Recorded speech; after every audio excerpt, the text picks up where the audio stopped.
ناظرین السلام علیکم. پروگرام جواب چاہیے کے ساتھ حاضر ہیں.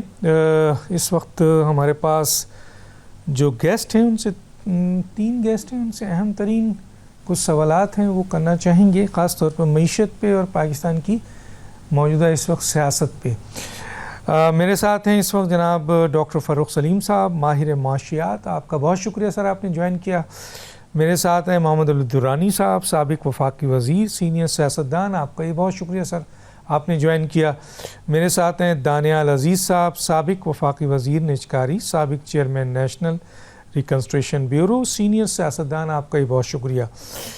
جی میں ڈاکٹر فاروق سلیم صاحب آپ کی طرف آتا ہوں. مختلف باتیں ہیں جو میں آپ کے سامنے رکھتا ہوں. اس وقت بجٹ کے حوالے سے بجٹ پاس بھی ہو گیا ہے. کچھ لوگ کہہ رہے ہیں کہ پاکستان کی معیشت بہتر ہو رہی ہے، کچھ لوگ کہہ رہے ہیں کہ اسی قرض پہ ہم ہیں، ٹیکس پہ ہیں. اور پھر ٹیکس بھی ہم دیکھ رہے ہیں کہ سر ریٹیلر اور تاجر سے کہیں زیادہ سیلری پیڈ نے دیا ہے، 55 ارب یا 50 ارب. اور اسی طریقے سے کہا یہ جا رہا ہے کہ جناب منی بجٹ کی طرف جانا ہے. آئی ایم ایف کے جو شرائط تھے اس پر عمل داری نہیں ہو سکی. کہاں کھڑی ہے سر پاکستان کی معیشت اس وقت؟ جی پاکستان کی معیشت کہاں کھڑی؟ ڈاکٹر صاحب اگر معیشت کو ایک سکہ جان لیجئے تو سکے کے دو رخ ہوتے ہیں. ایک رخ ہے جس کو میں کہوں گا اعداد و شمار کی معیشت، یا معیشت دانوں کی معیشت کہہ لیجئے، یا حکومت کی معیشت کہہ لیجئے. دیکھیے اس میں بھی کچھ حقائق ہیں. ایک بہت بڑی حقیقت یہ ہے کہ جو افراط زر کا ریٹ ہے یا شرح ہے وہ بڑی تیزی سے نیچے آئی. کوئی پہلے جو ڈبل ڈیجٹ میں کہلاتی تھی، یعنی کہ قیمتیں جو بڑھ رہی تھیں وہ کوئی 25-26% کی شرح سے بڑھ رہی تھیں، اب وہ سنگل ڈیجٹ پہ آ گئی ہیں. اس میں کوئی شک کی بات نہیں. جو بیرونی سیکٹر ہے جس میں آپ دیکھیے کہ روپے اور ڈالر کی جو آپس میں پیریٹی ہے وہ سٹیبل ہے.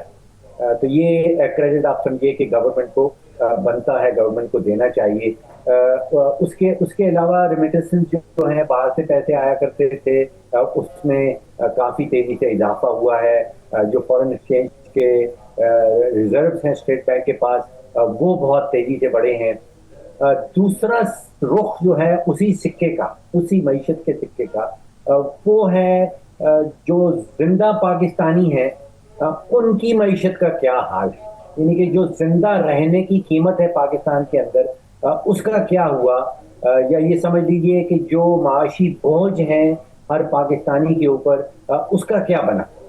دیکھیے ہوا یہ کہ پچھلے کوئی 2 سالوں کے اندر جس تیزی سے قیمتیں بڑھی ہیں وہ مجموعی طور پہ کوئی میں سمجھتا ہوں کہ 65 یا 70% کی شرح سے قیمتیں بڑھ گئی ہیں.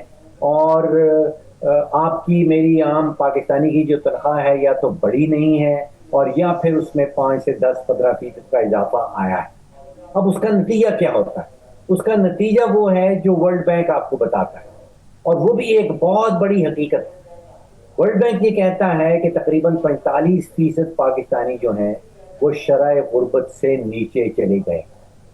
اب آپ سوچئے کہ یہ پاکستان کی 77 سالہ تاریخ میں کبھی نہیں ہوئی کہ تقریباً آدھی آبادی آپ کی جو ہے، یہ پاکستان کی آدھی سے تقریباً آدھی آبادی وہ شرح غربت سے نیچے رہ رہی.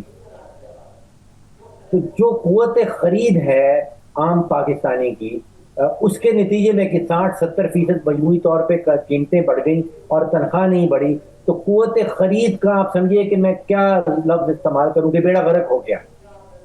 اب مسئلہ یہ ہے کہ عام پاکستانی جو ہے اگر وہ بجلی کا، گیس کا بل اور بچوں کی فیس دینے کے بعد اس کے پاس کچھ پیسہ جیب میں بچتا نہیں. اب حکومت اس کو کہتی ہے کہ بھئی افراط زر کی شرح جو ہے وہ بڑی تیزی سے نیچے آئی ہے. بالکل آئی ہے، لیکن جب آپ کی جیب میں پیسہ ہی نہیں ہے، جب آپ کی قوت خرید کا ستیہ ناش ہو گیا ہے تو پھر آپ کیا کریں؟ تو اب مسائل ایسے ہیں کہ میں ذاتی طور پہ ایسی پاکستانی فیملیز کو جانتا ہوں جو سوچنے پہ مجبور ہو جاتے ہیں کہ اگر 3 بچے اسکول جا رہے ہیں تو ایک بچے کو یا تو اسکول سے اٹھانا ہوگا، یا بجلی کا بل پورا نہیں ہوتا، تو آپ سوچئے کہ والدین کے لیے یہ سوچنا کہ اگر 3 بچوں میں سے کسی ایک بچے کو اسکول سے اٹھانا ہے تو آپ سوچئے کتنا بڑا فیصلہ ہو. تو ایک طرف تو وہ اعداد و شمار کی معیشت ہے وہ درست ہے, وہ جو بھی اعداد و شمار بتائے جا رہے ہیں وہ تقریباً ریئل لائف کے ہیں اور درست ہیں, لیکن ساتھ ہی ساتھ وہ زندہ رہنے کی جو قیمت ہے پاکستان میں وہ اتنی بڑھ گئی ہے کہ تقریباً 45% آبادی شرح غربت سے گر گئی. سر میں آج ایک رپورٹ پڑھ رہا تھا, حفیظ پاشا کی رپورٹ ہے, اور ایک اور جگہ بھی پڑھا میں نے کہ پاکستان میں بے روزگاری کی شرح 22% ہو گئی ہے اور 2 کروڑ سے زائد نوجوان بے روزگار ہیں. اس کے اوپر کیا کہیں گے سر؟ دیکھیے ڈاکٹر صاحب کی رپورٹ جو آتی ہیں یہ ریسرچ بیسڈ. جی میری آواز آ رہی ڈاکٹر صاحب؟ جی جی ڈاکٹر حفیظ پاشا رپورٹس جو ہیں وہ ریسرچ کے اوپر بیس ہوتی ہیں, اور جو 22% کی وہ بتا رہے ہیں ان امپلائمنٹ کا ریٹ پہنچ گیا ہے خاص طور پہ نوجوان پاکستانیوں میں. میں سمجھتا ہوں کہ وہ ایک درست فگر بتا رہے ہیں, اور اس کی نمائندگی جو ہے وہ آپ کو حقیقی زندگی میں بھی نظر آتی ہے. آپ دیکھیے کہ اس وقت جو آپ کے گھر یا لوگوں کے جو ڈلیوری اس وقت کر رہے ہیں کہیں موٹر سائیکل پہ بچے بیٹھے, ان سے اگر کبھی انٹرویو کا موقع ملے تو ان میں بہت سارے بچے ایسے ملتے ہیں جنہوں نے بیچلرز ماسٹرز کر رکھی ہیں.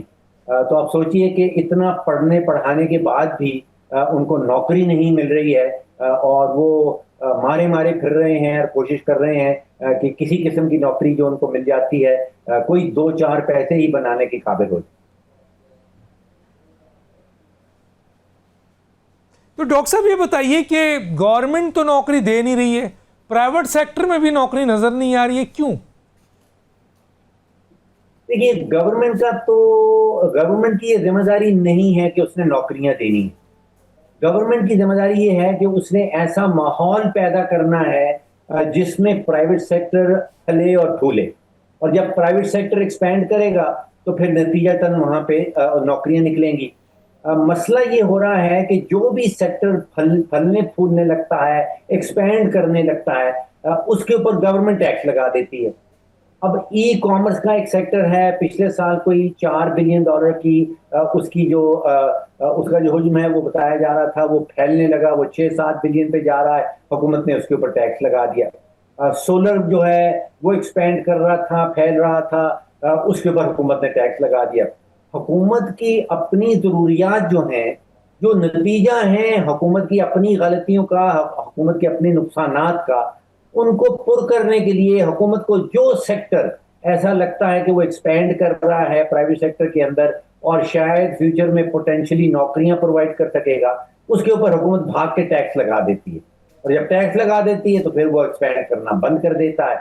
تو جو جیسے آپ میڈیکل کے پروفیشن میں ڈائگنوسس کرتے ہیں, یعنی بیماری کی تشخیص کرنی ہے, وہ یہ ہے کہ حکومت کے جو نقصانات ہیں اب وہ خود سے بتا رہے ہیں کہ تقریباً 6 ٹریلین روپے کے حکومت اپنی ریاستی اداروں میں نقصان کرتی ہے. پی آئی اے کا نقصان ہے, وہ ڈسکوس کا نقصان ہے, پاور انرجی سیکٹر کے اندر نقصان ہے, پاکستان اسٹیل کے اندر نقصان ہے, اور یہ ہزاروں ارب روپے کا نقصان پہنچ گیا. اب وہ نقصان ختم کرنا نہیں چاہتی, پرائیویٹائزیشن اس سے ہو نہیں رہی, اور پھر وہ بھاگتی ہے ٹیکس اکٹھا کرنے کے لیے, اور پھر الزام یہ بھی دیا جاتا ہے کہ شاید ایف بی آر جو ہے وہ ٹیکس اکٹھا نہیں کر پا رہے. دیکھیے آج سے کوئی 10 سال پہلے 11 سال پہلے کا بجٹ نکال کے دیکھ لیجئے, اس میں ٹیکس کا جو حد تھا 2009 کا میں بجٹ دیکھ رہا تھا, اس میں ٹیکس کا جو حد تھا وہ 1100 تھا. ٹھیک. اب وہ پہنچ گیا ہے تقریباً 11,900 ارب تو ایف بی آر نے اکٹھا کر لیا ہے. تو اگر وہ چیز آپ دیکھیں تو پھر تو ایف بی آر ایک ایسا حکومتی ادارہ ہے جس کی بہترین کارکردگی ہے. ناظرین ہماری گفتگو جاری ہے, ایک چھوٹا سا بریک لیں گے پھر واپس آتے ہیں.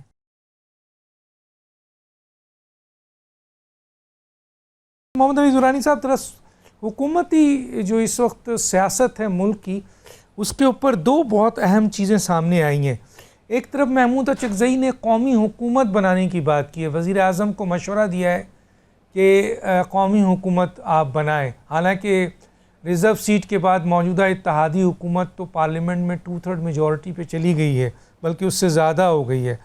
دوسری طرف ہم دیکھ رہے ہیں کہ پی ٹی آئی کے 4 سینئر ترین جو لوگ ہیں، جو کور ہے پی ٹی آئی کی، جو بڑی سیاسی جماعت ہے اس وقت پاکستان کی، وہ کہہ رہی ہے، ان کے 4 یہ نمائندے کہہ رہے ہیں کہ مذاکرات کیا جائے، حکومت سے مذاکرات کیا جائے، حالانکہ عمران خان اسٹیبلشمنٹ سے مذاکرات چاہتے ہیں۔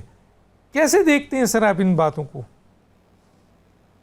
اللہ الرحمن الرحیم۔ ڈاکٹر صاحب، پہلے تو جو ڈاکٹر صاحب نے پہلے معیشت کے بارے میں باتیں کی ہیں وہ سب چیزیں حقیقت کو سامنے رکھنے والی بات ہے، آئینہ دکھایا حکومت کو بھی اور قوم کو بھی۔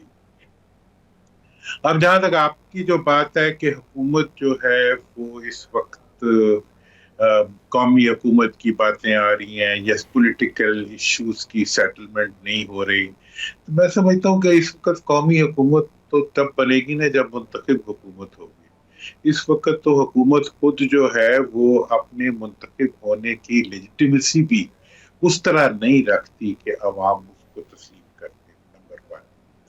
نمبر 2 یہ ہے کہ حکومت جو ہے اس وقت وہ گورننس کے بجائے وہ اپنی سیاسی مخالفوں کی پسپائی میں لگی، اور حکومت خود کہتی ہے کہ جی ہماری ہائیبرڈ حکومت ہے، ہماری ایک جگاڑ کی حکومت ہے، اور ہم اس وقت جو ہے جو چل رہے ہیں وہ حکومت اپنی گورننس کی زور پہ نہیں چل رہی، ان کی طاقت کو استعمال کر کے وہ آج جو کچھ دنیا کے اندر پاکستان کو عزت ملی ہے، انڈیا کے ساتھ ٹکراؤ کے نتیجے میں جو پاکستان کی فورسز نے جس طریقے سے پرفارم کیا ہے، اس کے نتیجے میں جو دنیا کے اندر پاکستان کو ایک رسپیکٹ ملی ہے، اس کا جواب پاکستانی قوم کو حکومت نے اس طرح دیا ہے کہ اس نے وہ فیصلہ لاگو کروا دیا، جو فیصلہ جو ہے مطلب 26ویں آئینی ترمیم کے بعد عدالتوں سے لے کے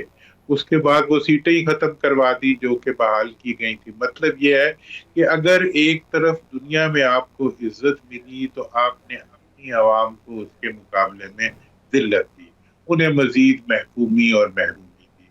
اس صورتحال میں حکومت یہ تصور کرتی ہے کہ کمپلیٹ سپریشن کے نتیجے میں اور کمپلیٹ جو پولیٹیکل ہولڈ اسٹیبلش کر کے مینجمنٹ کے ذریعے وہ قوم کو بھی دبا لے گی اور اپنی مقبولیت کو بھی بڑھا لے گی۔ تو دوسری طرف حال تو یہ ہے کہ جو معیشت کا حال ہے وہی قوم کے اندر عوام کی مقبولیت کا حال ہے۔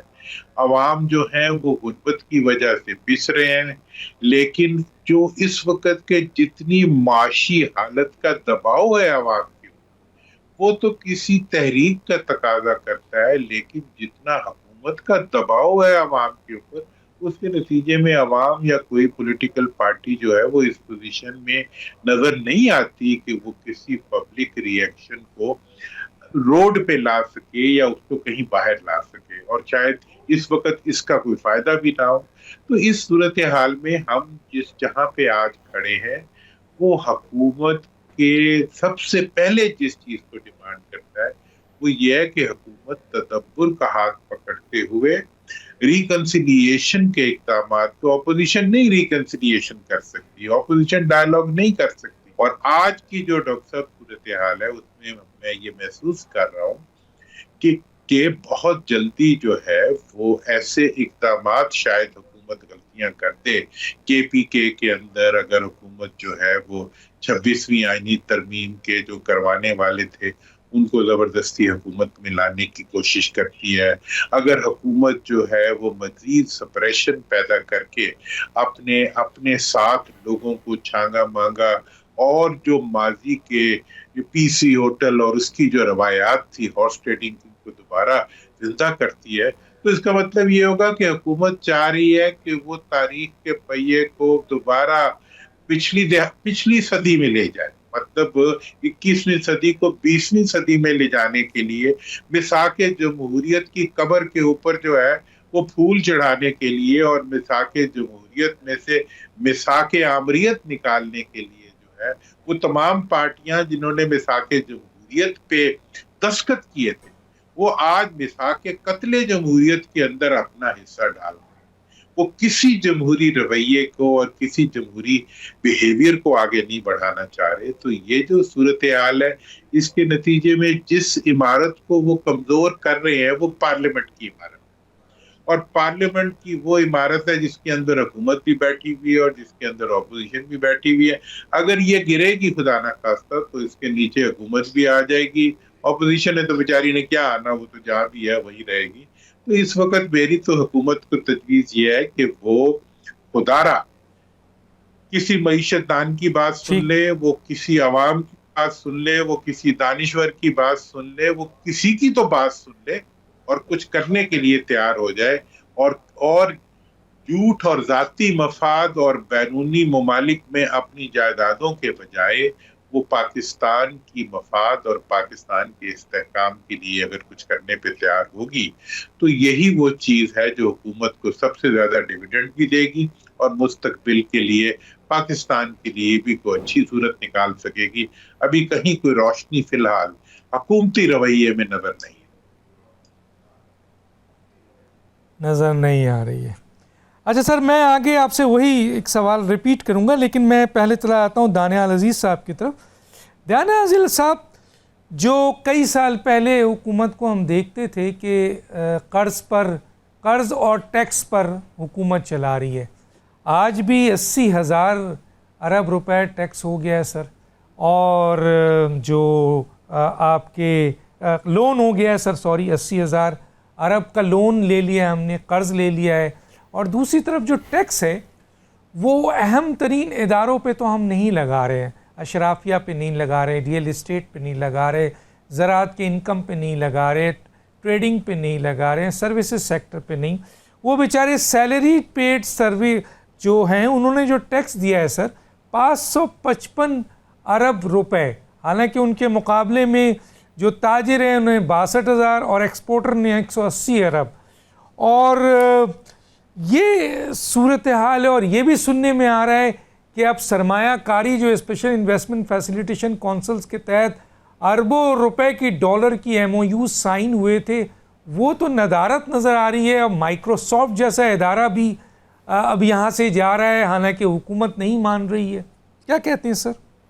جی بالکل آپ کی بات درست ہے. ہماری حکومت نے جو اپنا مالی خسارہ ہے اس کو ختم کرنے میں یا پر کرنے میں بہت زیادہ سہارا لیا ہے قرض کا، اور یہ مہنگائی کے اوپر ایک بہت بڑا اثر رکھتا ہے، اور باقی معیشت کو بھی وہ ایک منفی اثر رکھتا ہے، کیونکہ وہی پیسے جو پرائیویٹ سیکٹر نے صنعت کاری پہ یا زراعت پہ یا کسی اور شعبے میں اسمال اینڈ میڈیم انٹرپرائز ہے یا سروس سیکٹر ہے اس پہ خرچ کرنا تھا، وہ سارا کا سارا حکومت لے گئی ہے. اس کو اکنامکس میں کہتے ہیں کراؤڈنگ آؤٹ. تو پاکستان میں کراؤڈنگ آؤٹ خاصی ہے، ابھی تک 100% نہیں ہوئی ہے، لیکن وہ بھی جیسے معاملات چل رہے ہیں شاید ہو پائے گی، کیونکہ اس وقت تک جو حکومت پاکستان قرضہ لے چکی ہے جس کا آپ ذکر کر رہے ہیں اپنا مالی خسارہ پورا کرنے میں سال در سال، اب آ کے وہ تمام پاکستان کے جو کمرشل بینکس میں جتنا پاکستانیوں کا ڈپازٹ بیس ہے وہ سارا کا سارا حکومت لے گئی ہے. باقی ان کا اپنا پیڈ اپ کیپٹل، ان کے منافع ہیں، وہ بھی یہ لون آؤٹ کرتے ہیں. ابھی ہماری جو صنعتیں ہیں، ہماری جو پرائیویٹ سیکٹر ہے وہ سارا اس پہ گزارا کر رہا ہے، باقی سب حکومت لے گئی ہے. تو اس میں حیرانگی کی بات نہیں ہونی چاہیے. جیسے میرے بھائی فرق صاحب کہہ رہے تھے کہ حکومت کا کام ہے یہ ماحول پیدا کرنا کہ اس میں نجی ادارے جو ہیں اپنی کارکردگی کے ذریعے سے پاکستان کے لیے نوکریاں بھی پیدا کریں اور پیداوار بھی پیدا کریں. لیکن جب آپ نے ان کی ٹانگیں کاٹ دی ہیں، جب آپ نے ان کے ہاتھ باندھ دیے ہیں کہ سارا پیسہ بینکاری نظام کا آپ لے گئے ہیں، اور پھر آپ کہیں کہ ہم وہ ماحول فراہم کر رہے ہیں، تو یہ کیسے ہی گنگا الٹی بہہ رہی ہے؟ یہ تو ناممکن ہے. اور اسی لیے آپ کی گروتھ جو ہے وہ بالکل کم ہے، یعنی قریباً یہ 2.7% یہ بتا رہے ہیں، 2.68، لیکن ایسا ہے نہیں. تمام اکانومسٹ نے اس کے اوپر وے ان کیا ہے. یہ probably end of the year جب یہ ریل فگرز آئیں گے تو یہ 2 کے لگ بھگ شاید رک جائے گی. تو اس سال بھی انہوں نے 4.2% کا عندیہ دیا ہے، یہ بھی نہیں ہونا.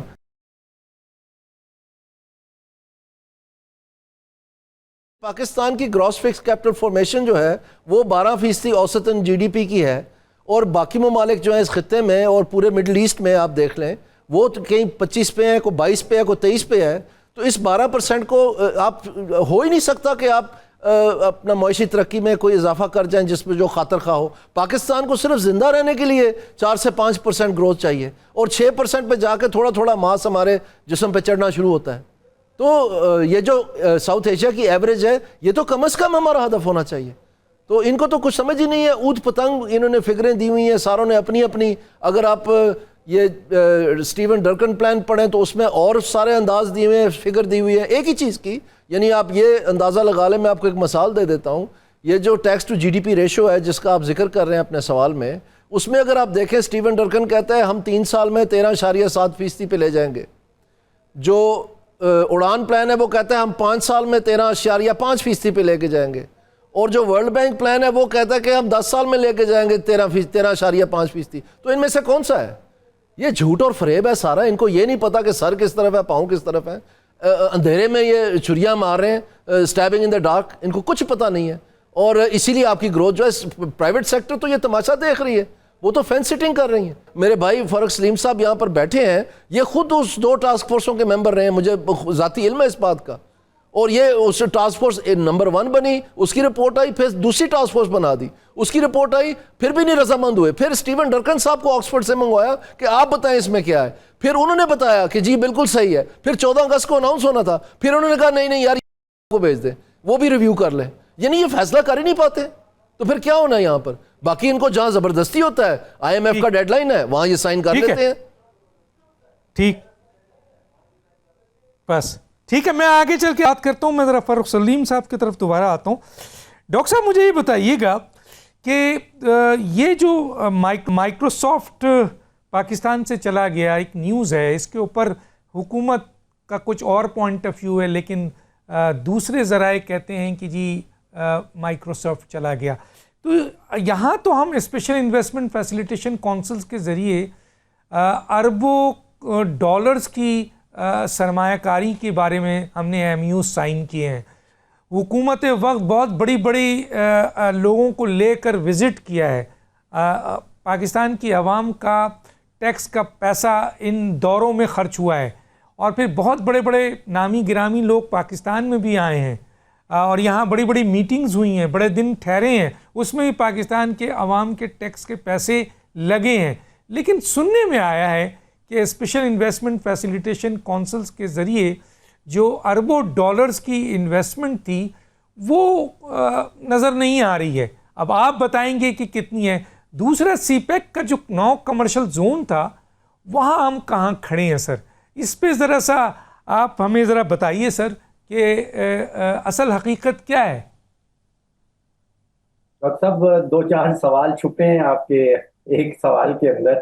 دیکھیے، ایک بڑی امپورٹنٹ چیز یہ ہے کہ کبھی ہم قومی حکومت کی بات کرتے ہیں، کبھی ہم ہائیبریڈ رجیم کی بات کرتے ہیں، کبھی جمہوری نظام کی بات ہوتی ہے، کبھی مائنورٹی گورنمنٹ کی بات ہوتی ہے.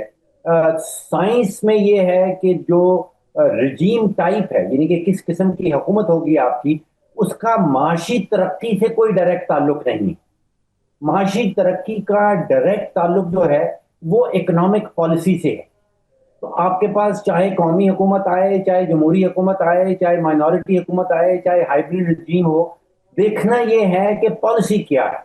ہمارے ہاں جتنی بھی قسم کی حکومتیں آتی ہیں، اب آپ سوچئے کہ پچھلے تقریباً 20-25 سالوں میں ساری بڑی جو سیاسی جماعتیں ہیں وہ اپنی اپنی حکومت بنا چکی ہیں، فیڈریشن میں بنا چکی ہیں، صوبوں میں بنا چکی ہیں.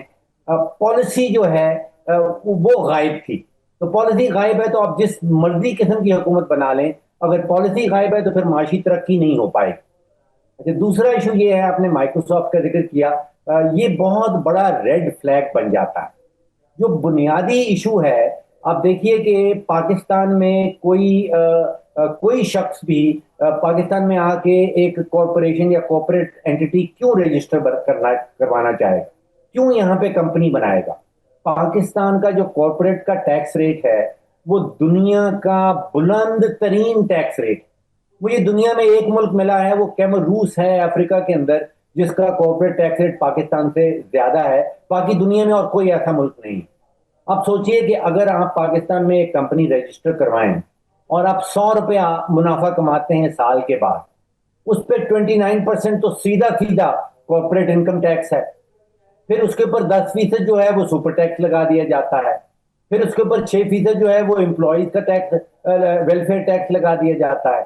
اگر وہ منافع بینیفیشریز میں بانٹنے کے لیے جائے گی کمپنی تو 15% اس کے اوپر ٹیکس لگا دیا جاتا ہے. آخر میں بچتا یہ ہے کہ اگر آپ نے 100 روپیہ کمایا ہے تو 60 روپے تو حکومت لے جائے گی اور 40 روپے اس کمپنی کی جیب میں رہ جائے گا. اب آپ مجھے بتائیے کہ کوئی بھی سین اینٹی دنیا بھر میں کیا پاکستان میں کوئی کمپنی بنانا چاہے گی کہ ہم کمپنی بنائیں گے, محنت کریں گے اور اس کے بعد 100 روپیہ کمائی ہوگی اور اس میں سے 60 روپیہ جو ہے وہ حکومت پاکستان اپنے خزانے میں لے جائے گی تاکہ وہ پی آئی اے اور پاکستان اسٹیل اور وابڈا اور سوئی گیس کی کمپنیوں کے نقصانات پورے کر سکے. تو جو بنیادی ایشوز ہیں ان کی طرف یا ان کی ریفارم کی طرف, ان کی اصلاحات کی طرف ابھی پہلا قدم بھی نہیں اٹھایا گیا. اب آپ انرجی سیکٹر دیکھیے, وہ کہاں یہ جاتا ہے کہ اگر آپ نے معاشی بلڈنگ کھڑی کرنی ہے, چاہے وہ 10 منزلہ ہو یا 100 منزلہ ہو, تو اس کی بنیاد جو ہے وہ اس ملک کا انرجی کا سیکٹر ہے, یعنی کہ بجلی اور گیس. اب آپ سوچئے کہ ہم نے اپنے بجلی کے شعبے میں لگ بھگ کوئی 3000 ارب کا سرکولر ڈیٹ کھڑا کر لیا, اور کوئی 3000 ارب کا سرکولر ڈیٹ کھڑا ہے سوئی گیس کے سیکٹر میں یا گیس کے سیکٹر کے اندر. تو آپ سوچئے کہ 5 سے 6 ہزار ارب کا تو یہ سرکولر ڈیٹ ہے, یہ لگ بھگ 20 ارب ڈالر کا نقصان بنتا ہے. اب سوچئے کہ حکومت جو کاروبار کر رہی ہے صرف انرجی سیکٹر کے حوالے سے, اس میں 20 ارب ڈالر کا نقصان کر چکی ہے. اور اس میں سبھی حکومتیں آئی ہیں, تینوں بڑی پارٹیز کی حکومتیں جو ہیں وہ آئی ہیں اور وہ انرجی سیکٹر کو یہاں تک لے کے آئی ہیں. اب اگر 20 سے 21 سینٹ کی بجلی مل رہی ہے اور آپ کے ہمسایہ ممالک میں آپ کے کمپیٹیٹر جو ہیں وہ 5-6 سینٹ 7 سینٹ کی بجلی اپنی انڈسٹری کو فراہم کر رہے ہیں, اپنے ایکسپورٹر کو دے رہے ہیں, تو آپ سوچئے کہ ہم کیسے کمپیٹ کر پائیں گے, یا ہمارا پرائیویٹ سیکٹر جو ہے وہ ان سے کیسے کمپیٹ کر پائے گا. تو یہ ضروری بات اس میں یہ ہے کہ آپ بھول جائیں یہ قومی حکومت بنتی ہے, یہ سیاسی حکومت بنتی ہے, یہ مائنورٹی حکومت بنتی ہے, یہ میجورٹی حکومت بنتی ہے, کون سی سیاسی جماعت حکومت بناتی ہے, اس کا تعلق معاشی ترقی سے قطعاً کوئی ڈائریکٹ تعلق نہیں. معاشی ترقی کا تعلق ہے, آپ نے فوکس کرنا ہے پالیسی کے اوپر, اور یہاں پہ پورے ملک کے اندر فوکس ہو رہا ہے کہ حکومت کس ٹائپ کی بنانی.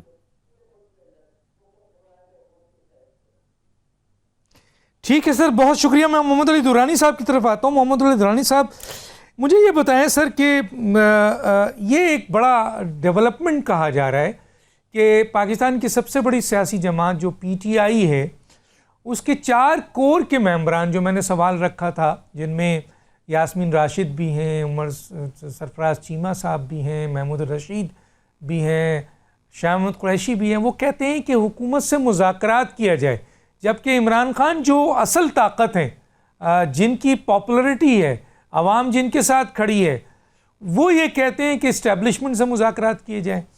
اب کیا یہ کوئی بریک تھرو ہے, اس سے کوئی فائدہ ہوگا؟ ایک اور دوسرا, اب بات ہو رہی ہے کہ پی ٹی آئی احتجاج پہ جائے یا مذاکرات پہ جائے, تو کیا اس پوزیشن پہ ہے پی ٹی آئی کہ وہ احتجاج کامیاب کر سکے, اور مذاکرات پہ جاتی ہے تو کس حد تک آپ سمجھتے ہیں کہ موجودہ حکومت جو ہے وہ مذاکرات کے لیے پی ٹی آئی کو کچھ دے سکتی ہے؟ کیا کہیں گے سر؟